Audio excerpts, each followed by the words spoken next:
I just want to tell you a little bit about my experience with this and why I did this.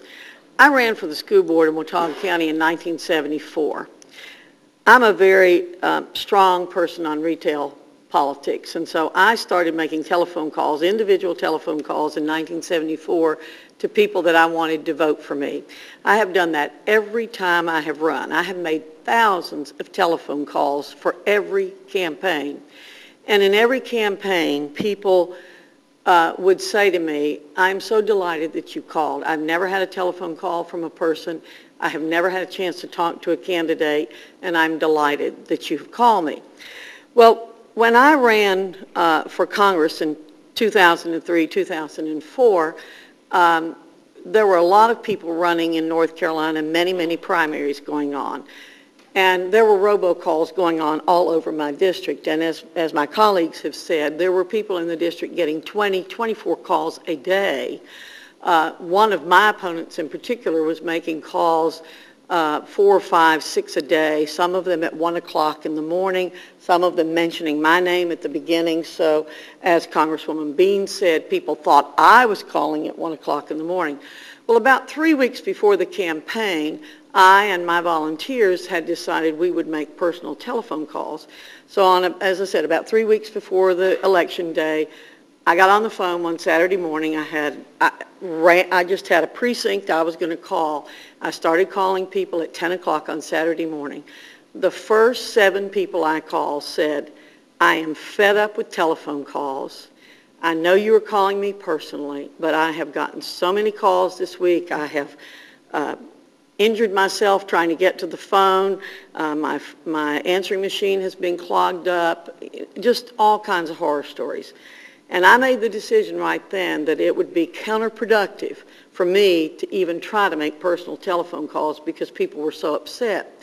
And again, as my colleagues have said, I think that what's happening in many cases is that instead of people being encouraged to get out and vote and engaging with candidates, they're being turned off. That's the last thing in the world I want to have happen in this country. I've always made those personal telephone calls because I believe we have too much cynicism on behalf of the public. And I wanted to try to overcome some of that by personally contacting people. So I think that these calls have had a negative impact on the democratic process by leaving a bad taste. I agree with Congressman Altmaier. It is a travesty that people can sign up for the Do Not Call registry for everything but political calls. The public hates it when the Congress and politicians make different rules for us than we do for business and industry. I'm not saying that there should never be robocalls. I'm just saying that people in this country should have a choice. Do you want to get them or do you not want to get them? Now, I believe very much in the teletown halls, too. And let me tell you, I did a teletown hall.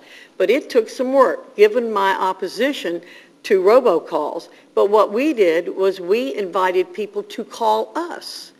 Now, it was probably a little bit more expensive, but we advertised in newspapers, we advertised on radio, we sent out direct mail. I went on radio stations. I did everything I could to advertise it. And so we had a teletown hall. But the people who wanted to talk to me called in. And it was a very successful teletown hall. So people kept asking me in my first campaign, what's going to be the first bill that you're going to introduce? Well, at that point, I kept saying, I don't know. But at that point, 3 weeks before the election, I made up my mind it would be my first bill to set up a Do Not Call registry for robocalls from the political side. Well, it turned out to be my second bill, but it was very important to me, and I've reintroduced that bill. It's H.R. 248. It is extremely similar to Congressman Altmaier's bill, and I'm very pleased that his bill was introduced after mine and is extremely similar to mine. But I believe, and I, like he, would be more than willing to modify the bill if there are some ways that it needs to be tweaked.